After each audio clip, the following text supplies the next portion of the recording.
Les damos la bienvenida al taller de creación literaria para escritores. La dirección del taller está a cargo del escritor Juan Diego Mejía y busca fortalecer a escritores con proyectos narrativos en curso que requieran acompañamiento en la creación literaria centrada en el género narrativo, cuento, relato, crónica y novela. Esteban, nuestro escritor invitado, nuestro novelista estrella. Diego, ¿Qué más, hermano? No, ¿qué estás más, muy hombre? elegante. Te faltó afeitarte Pero nomás, pues, hombre. hombre, la ocasión lo meritaba, ponerse camisa. Sí, Bueno, bueno, Pero que no te buenos pongan a días. mirarte de la camisa para abajo.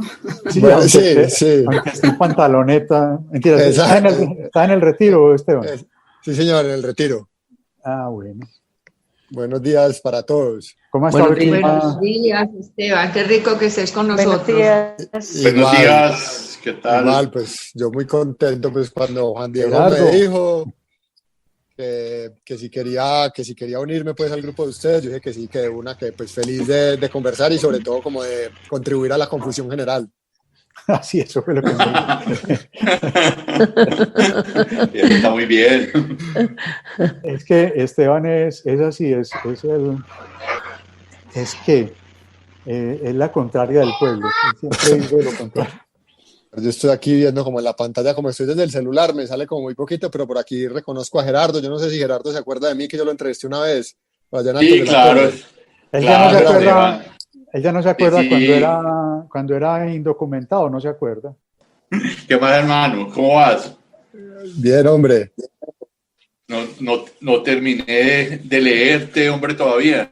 No, pero no hay afán, no hay afán. Pues la idea es que yo creo que conversemos pues como de muchas cosas hoy, pues además de lo del libro. Creo yo, pues Juan Diego, como hablar de escritura en general y todas estas cosas, ¿no? Sí. Más que el libro, pues supongo. Sí, el libro es una buena disculpa porque me parece que es como el, digamos, como el reto al que se enfrenta un autor, a pesar de que vos has publicado pues otras cosas, pero digamos, esta es tu primera novela, ¿cierto? Sí, es la primera novela y en general es lo primero de ficción que yo he escrito. Yo había escrito por ahí, como en la época de los blogs, yo tuve un blog y en la época de los blogs yo había publicado como unos relaticos de ficción, pues por decirlo de alguna manera, un par de cosas que creo que podrían caer como en un cuento, pues como en el género cuento y otras como unos relaticos pequeños de ficción, pero en realidad pues nunca me había enfrentado pues a esta cosa como de construir personajes y construir escenarios, esta cosa pues ya grande, que es pues una novela. Entonces sí, pues Dos Aguas fue lo primero como lo primero largo y importante que he hecho de ficción. Y sí, es que una novela pues es como más ambicioso. Por lo general la gente empieza escribiendo cuentos. ¿Vos empezaste escribiendo cuentos? Pues yo escribí ese par de relaticos, Juan Diego. Me acuerdo que yo los publiqué por entregas, en 3 entregas cada uno, eran unos cuentos como de 10 cuartillas más o menos, entonces me acuerdo que los publiqué en 3 entregas en el blog, pero fueron dos, o sea, si fueron tres fueron muchos, si fueron cuatro estoy diciendo mentiras, era de verdad como muy, muy poquito lo que yo había escrito.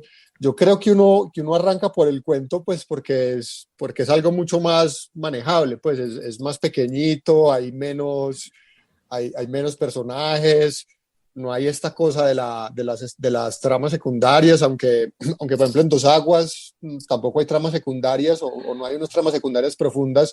Dos Aguas corresponde más al esquema de la novela corta, lo que los franceses llaman como la novelle, pues yo no sé francés, como la nouvelle, ¿no? Que es una novela corta con una sola trama principal y ausencia de tramas secundarias, entonces pues quizás uno podría decir que Dos Aguas es más como un cuento muy largo, ¿no? Pero sí, pero yo creo que es muy natural que uno arranque por el cuento porque es mucho más manejable, pues. Creo que también se da uno cuenta más rápido si la está embarrando en un cuento que en una novela. Claro. Pero, es decir, a mí me llama la atención que te hubieras metido tan rápido en una novela y que hubieras tenido como tan clara esa perspectiva de la novela de tener varias tramas. Sí son varias Sí. tramas, Sí, pues sí. porque el solo hecho, yo creo que a pesar de que apenas la gente está entrando, pero podríamos ubicarnos un poquitico sobre el argumento de la novela para que los que no la han leído pues, disfruten un poco más la conversación. Sí. Se habla digamos, de un territorio en el Golfo, ese es el Golfo de Urabá. Pues es una sumatoria, digamos que el lugar no es un lugar real, es como una sumatoria de lugares, Juan Diego, que se parecen mucho a lugares en donde yo he estado. Digamos que el Golfo pues es un lugar imaginario, una especie ahí como Porque de en general arquetipo. dices el Golfo, pero... El Golfo, correcto, sí. Sí. De hecho, eso fue pues como parte como de las conversaciones cuando estábamos escribiendo la novela con José, si por ejemplo ese lugar debería tener un nombre y en realidad no corresponde a un lugar real, digamos que es una sumatoria como Cuando hablas de José Ardila, el editor. De José Ardila, sí, correcto, de José el Ardila. El grupo lo conoce porque estuvo con nosotros en una oportunidad. Sí, yo trabajé, pues José fue, pues yo trabajé esta novela con José, y el Golfo es como una sumatoria de lugares que podrían ser, mucha gente lo identifica en el Pacífico, otros lo identifican en el Caribe, digamos, pues como las referencias vegetales son más como del Caribe, entonces podría ser, digamos, como cualquier lugar entre el Golfo de México y Venezuela, pues porque básicamente el Caribe es casi que igual en toda América. Y yo quería más que funcionara como un lugar como arquetípico de un lugar lejos, apartado, donde no se llega, y me parecía como sonoro como lo del Golfo. Claro, se parece mucho, por ejemplo, pues al Golfo de Urabá, por todas estas referencias a la vegetación y a los animales. Y sobre todo porque, digamos, los alemanes, pues son dos facetas de la historia, unos alemanes exiliados, asilados después de la guerra, que habían sido expulsados de Viena. Ellos eran austríacos realmente, ¿cierto? Sí. Eran judíos. Sí, yo planteo un asunto de la diáspora judía, que a mí es algo que me ha interesado pues siempre, digamos, como la diáspora judía en general, pues milenaria, pero pues la última a la que hemos asistido históricamente yo creo que es la de la Segunda Guerra Mundial, la de pre-Segunda Guerra Mundial y post-Segunda Guerra Mundial, pues que eso es un drama muy berraco. Obviamente pues hay un drama mayor que es como los que se quedaron en Europa y vivieron el Holocausto y todo esto, pero está esta historia de los que lograron salir de Europa, que hay unas historias de desarraigo muy tenaces, muy tenaces, que tuvieron que andar por el mundo y en muchos lugares les cerraron las puertas porque los países se iban como cerrando, como bueno, ya no vamos a recibir más, y por eso mucha gente terminó en lugares en donde no quería estar, entre ellos muchos pues como Colombia, porque era básicamente, pues este es el único lugar donde nos reciben. Y era gente pues que venía con unas historias de desarraigo muy tenaz, que fuera de eso llegaban a sociedades pequeñas, aún muy provincianas, que los miraban extraño, pues porque eran gente que se llamaba raro, que tenía apellidos raros, que su apariencia era como rara y que venían con una historia un poco también como secreta, entonces eso generaba muchas suspicacias y esas suspicacias generaban muchos conflictos pues como internos, o sea, ¿quién es esta gente que se vino aquí a sentar en mi barrio, que se llama raro, que habla raro, que ni siquiera sé de dónde vengo? Esta gente tiene que ser muy rara. Y eso es, digamos, pues ahí se enconan como rencores y se enconan, y se encona esa maldad humana, pues de la que todos somos víctimas y también hemos sido victimarios, ¿no? Y eso me interesaba mucho, eso, pues, no sé por qué es algo como... pues eso no está presente en mi familia, ni ha estado presente en mi historia personal, pero me inquieta muchísimo. Quizás porque, por lo que digo, creo yo que es como a lo último que hemos asistido históricamente como de estas grandes migraciones humanas. Sí, y pues a mí me parece chévere digamos, poner el foco en pues en unos personajes con ese origen tan incierto, porque ellos no son alemanes, son austriacos. Sí. Y en Viena fueron perseguidos por judíos. Sí. Y vienen a América y resulta que aquí son perseguidos por alemanes. Ajá. Les dicen nazis. Exactamente. Inclusive ¿Recuerda esa novela de Juan Gabriel Vázquez? Se llama Los Informantes. No la he leído, Juan. Es una novela que pone también el foco en los alemanes en la guerra, pero ahí revela cómo los colombianos, el gobierno colombiano, yo no, ¿era López Pumarejo? ¿Quién? No, era Fueron dos, López Pumarejo y Santos, pues Santos papá, pues. Santos, Eduardo Santos. Sí. Él se dedicó pues los acogió, pero realmente les quitó las fortunas. Sí, los confinaron. Los confinaron en un hotel en Fusagasugá, sí, que se llama el Hotel Sabaneta. Sí. Y entonces les cobraban una mensualidad tal que ellos tenían que entregar obras de arte, todo el capital, y eso se lo embolsillaron estos políticos, ¿cierto? Sí. Entonces, aparecían como que los estaban acogiendo, pero realmente los estaban explotando. Y estos seres que vienen perseguidos y que son expulsados de su propia patria, pues aquí tampoco encuentran sosiego. Entonces, esos son los personajes con los que vos vas a trabajar esta novela. Son personajes con dolor, desarraigados, con dolor físico además, porque fueron torturados, sí. ¿cierto? Sí, ahí. Fueron torturados en Europa. Y acá llegan a disputarse un terreno con el más pobre de los pobres, que es un boga que vive en el Golfo. Hablemos de ese boga y ahorita volvemos a retomar. Sí, yo quería también pues como presentar esa paradoja de alguien que viene huyendo del mundo, que viene huyendo de todos lados, que no tiene un lugar en el mundo porque de todos lados parecen expulsarlo por quien es.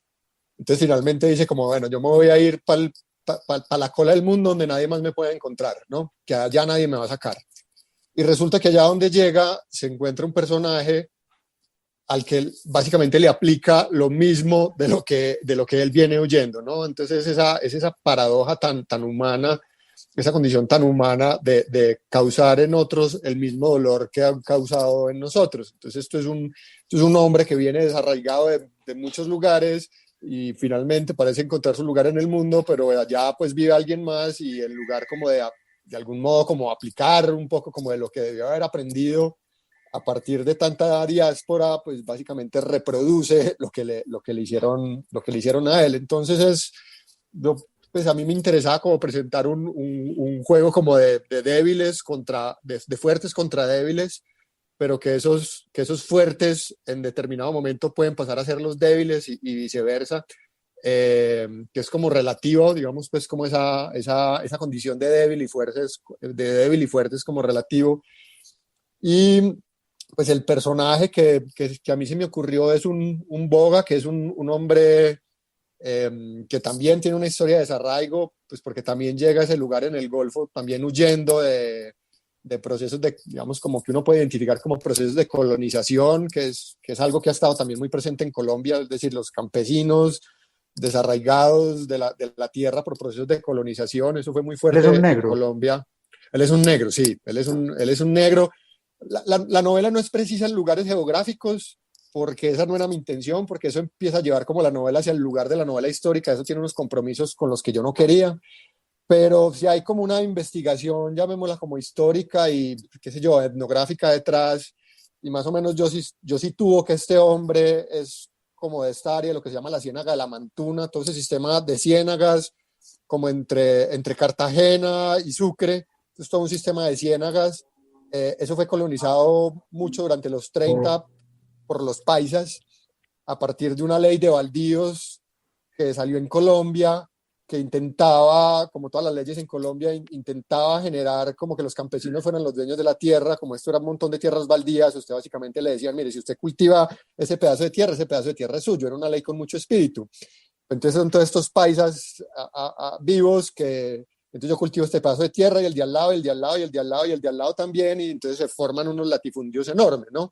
Y en esas tierras no necesariamente eran baldías, ahí vivían gente, pero era gente que no tenía representación, básicamente negros e indígenas. Entonces los sacaban de esas tierras decían que eso eran baldíos y se los apropiaban. Digamos que ese es como el contexto histórico en el que esto pasa. Y yo lo que planteo es un negro que vive en alguna de estas ciénagas, en el Magdalena, en una comunidad afro, llegan a colonizar, y este hombre se tiene que ir porque no acepta trabajar como peón y arranca también, digamos, como su propia diáspora y encuentra ese lugar en el Golfo y se asienta ahí y es un hombre que vive, llamémoslo como de los elementos, vive una vida pues como primitiva, por decirlo de alguna manera, vive solo con su mujer, se va hasta él mismo, es un tipo muy independiente, es un tipo fuerte. Y es altivo, es orgulloso. Orgulloso de sí mismo, ¿no es cierto? Y de pronto le aparece de la nada, le aparece este otro hombre al que ni siquiera le entiende bien quién es, que viene nuevamente a sacarlo de una tierra que él considera suya, también digamos como por la ocupación, pues porque es que él vive ahí y trabaja ahí y de eso vive y de pronto llega un señor con un papel, con un sello, a decirle, no amigo, usted se tiene que ir y se tiene que ir otra vez. Entonces se hace como una puja entre los dos, que pues son hombres muy, digamos, como distintos, pues porque el uno es un negro, cienaguero, un boga, pescador, y este otro es un austriaco, europeo, blanco. Digamos que hay pues un canon literario del siglo XIX, pues muy clásico, que a mí pues también me interesaba, ¿no? Civilización versus barbarie, blancos versus negro, que aparentemente son muy distintos, pero en última son como el mismo personaje, son como este macho alfa que todo lo quiere dominar, que todo lo quiere hacer, que es orgulloso y altivo, y se encuentran y hay una puja entre los dos, que en realidad tienen una historia muy similar, es decir, ambos vienen desarraigados, vienen expulsados de su tierra, buscan un lugar en el mundo donde estar tranquilo, pero pues resulta que es que encontraron el mismo pedacito de tierra, ¿no? Y pues no lo van a compartir, sino que se van a causar los mismos males de los que todos vienen escapando. Oíste, Esteban, el Boga había tenido también que compartir como el producto de los cocos que él saca con sí, otro, como con un indio, ¿cierto? Con un, sí, con un mestizo. Sí, con un mestizo que es también, nuevamente, a mí me interesaba mucho, es que ese fenómeno, vuelvo y digo, o sea, la novela no es histórica, pero pues yo me apoyé como en asuntos históricos de la novela. Y cuando uno lee la historia doble de la costa de Orlando Fals Borda, aparece todo ese proceso de colonización de baldíos en la costa atlántica, que como decía, mucho fue hecho por los paisas, pero también fue hecho por gente, pues digamos, como local, pues, ¿no? Y básicamente esto es un asunto como continuo de apropiación de tierras con base en decir que son baldíos.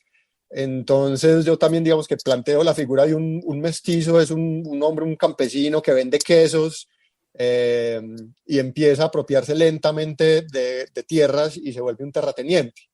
Y es de estos terratenientes, yo lo describo como un príncipe agrario, ¿no? Es un campesino que se va dando cuenta que mediante esta apropiación de tierras incultas y de tierras baldías adquiere poder, y entonces esto le abre el apetito y no tiene como fin, y siempre quiere como expandir más su tierra hasta que solamente lo para el mar y lo para el manglar. Y esta franja es como lo último seco que queda, que se llama, que yo le digo la coquera, y él dice, bueno, pues la coquera también es mía, ¿no?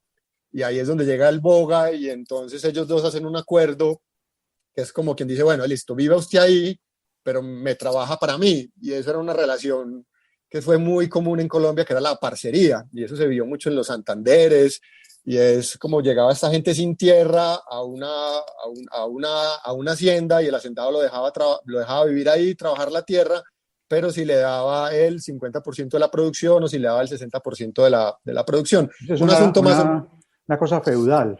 Exacto, una cosa muy feudal. Eso se llamaba, era un método de producción que llamaba el aparcero. Y eso fue supremamente común en Colombia. O sea, en la década del 20, del 30 y del 40, la parcería fue enorme, y pues a partir de ahí pues empiezan estas luchas por las tierras, pues Juan Diego, que vos conoces mejor que todos, pues porque eran sistemas muy, muy injustos. Entonces yo planteo, digamos, como una relación entre Cabarcas, que es un mestizo que adquiere poder mediante la apropiación de tierra, y el Boga, que es un negro, digamos, está más abajo en la escala jerárquica racial colombiana.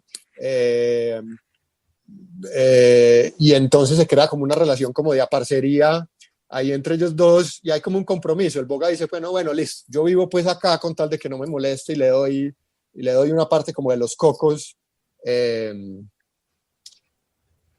y con eso vivo, que los cocos, nuevamente, los cocos fueron como una suerte de producto de contrabando que se vendió mucho en el Caribe y se negociaba con Panamá por medio de las boletas todavía, exacto. Y entonces cuando uno piensa como en los productos ilegales, uno piensa en la coca y en un montón de cosas, pero hay un montón de productos relativamente legales que durante mucho tiempo funcionaron como contrabando en Colombia, y el coco en el Caribe era como la moneda de cambio, con las goletas panameñas que traían mercancías, y aquí se les daban cocos y ellos los vendían en Panamá, que Panamá pues era estadounidense con todo esto del canal. Entonces básicamente como el coco que se consumía en los Estados Unidos, en Norteamérica y seguramente en Europa, básicamente era coco de contrabando del Caribe colombiano, que salía en goletas cargadas por hombres como el Boga, ¿no? O sea, como por negros que vivían en una playa y cargaban una canoa, se las vendían a los panameños y los panameños las llevaban a Panamá. Entonces a mí como que todo ese universo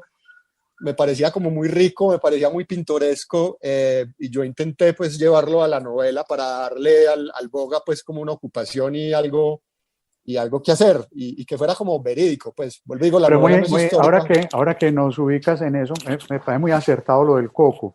Varias personas de acá conocemos a unos amigos marineros que tienen un hotel en San Pacho, Sí.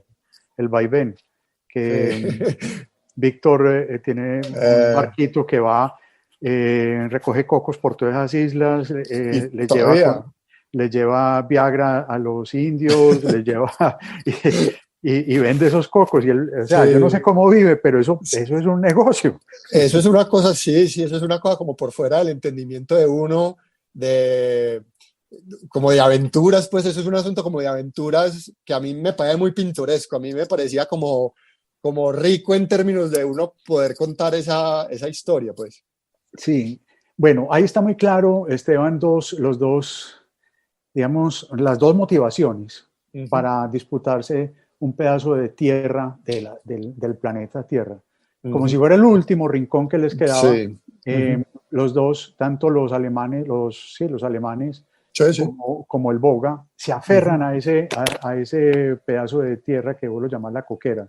Pero lo enfrentan de diferentes maneras. Los alemanes viajan por tierra, me imagino desde Medellín, no sé desde dónde. Sí. Pues me imagino.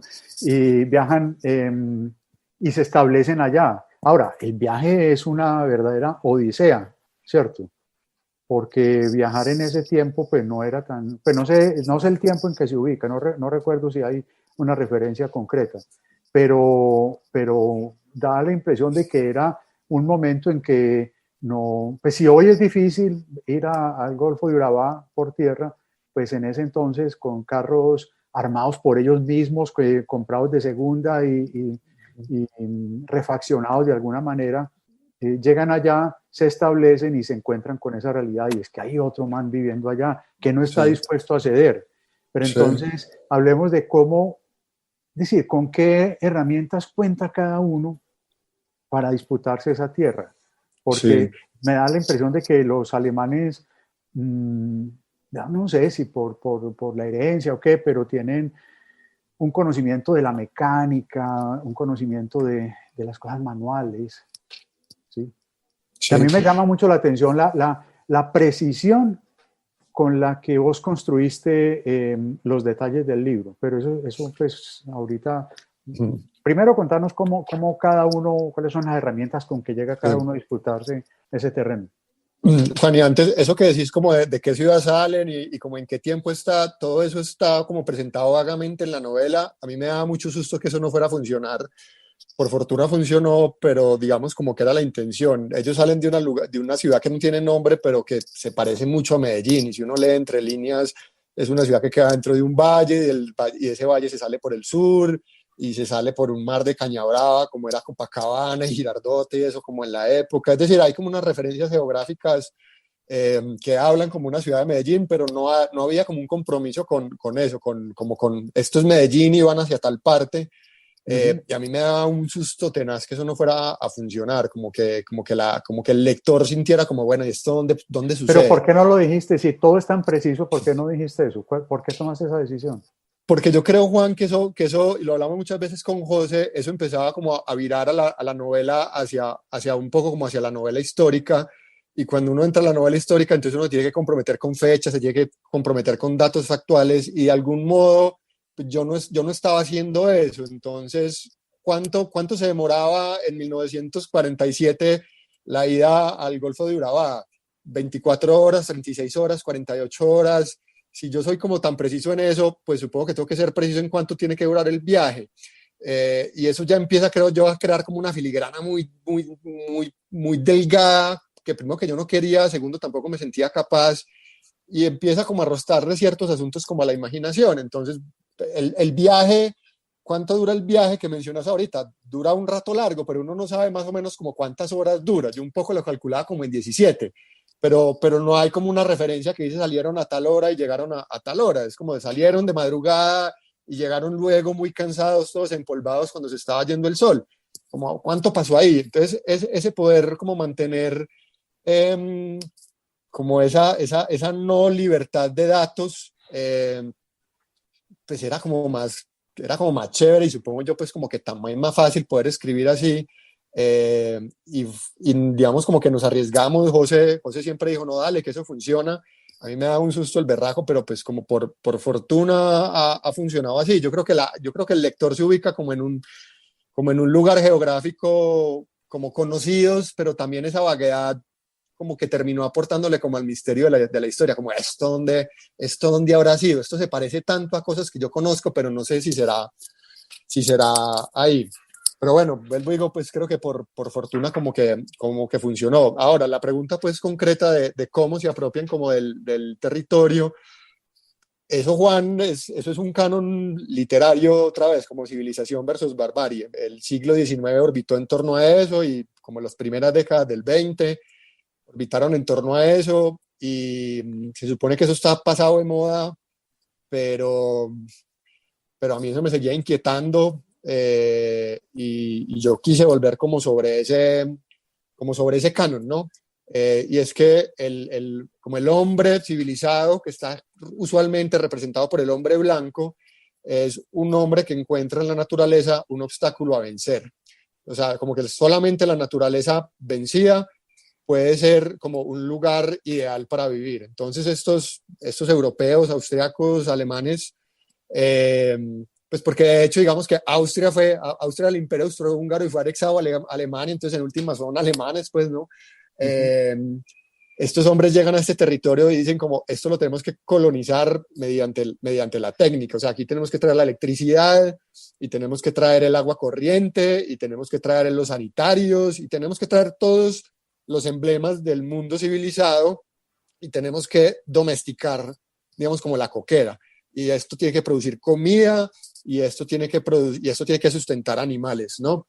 Pues es decir, ellos no se van como hippies a vivir, no, a vivir de lo natural, sino al contrario, van a dominar la naturaleza. Exacto, a colonizarlo, y ese es un espíritu muy, yo más que judío, yo prefiero hablar como del espíritu sionista, y ese es un espíritu muy sionista. Es decir, el sionismo tiene un espíritu colonizador, y donde llega... Ojo, Adriana Cooper, ahorita hablas tú. Adriana está por ahí, ok. Sí, claro. Donde llega, digamos, como donde llega coloniza. Y yo tuve la experiencia de vivir 4 meses largos en Israel, en un kibutz en el desierto, y esto me sirvió un poco, digamos, como de ejemplo, porque en el desierto esta gente cultiva sandías. Las sandías son 85% agua, en los desiertos no hay agua, y esta gente cultiva sandías en los desiertos y cultiva tomates en los desiertos, y sacan agua, perforan un pozo, y es como, ¿a cuánto está el agua? No sabemos, pero es que vamos a perforar el pozo hasta que encuentre el agua, y el agua puede estar 500 metros para abajo. Aquí se perforan pozos y a 75 metros aparece agua. En Israel les toca cavar 500 metros para que salga el agua, ¿no?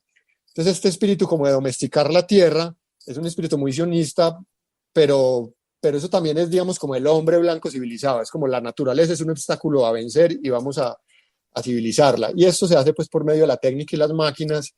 Y eso que vos mencionás, Juan, como de la precisión, eso sí tiene mucho que ver con mi familia, y es que mi abuelo y los hermanos de mi abuelo, y así es mi papá y mis tíos, son estos hombres que todo lo solucionan con máquinas, ¿no? O sea, como mi papá es carpintero y mi papá es soldador y mi papá es mecánico y en mi casa nunca hubo un plomero, sino que mi papá lo reparaba todo y básicamente yo era su asistente, sí o que como vení, coge, lleva, trae, tené.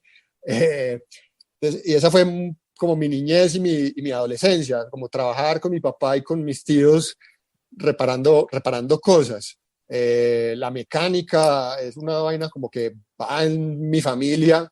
Entonces, eso del mismo modo que aparentemente es como tan poco poético, porque pues la mecánica es como la antítesis de la poética, yo lo encontraba muy poético. Yo encontraba que ahí había una estética en estos hombres de manos sucias y de manos gruesas y que todo lo solucionan con un alicate, con un destornillador y con un martillo, pero eso mismo los hace muy autoritarios porque son hombres que se bastan a sí mismos. Entonces es como nadie está por encima de ellos porque ellos lo solucionan todo y lo arreglan todo y se convierten como en estos patriarcas de las familias. Entonces yo encontraba que eso era como, pues ahí había como una estética que a mí pues me gustaba contar, que me parecía que podía enriquecer mucho a estos personajes, que les daba credibilidad, que los hacía verosímiles. Ninguno de los personajes son reales, es decir, el libro es todo un libro de ficción de cabo a rabo, pero pues la ficción, Juan, vos lo sabes muy bien, pues necesita verosimilitud. Es una suma de personajes que has conocido, de situaciones que has conocido. Sí, es como una suma es una suma de verdades para contar una mentira.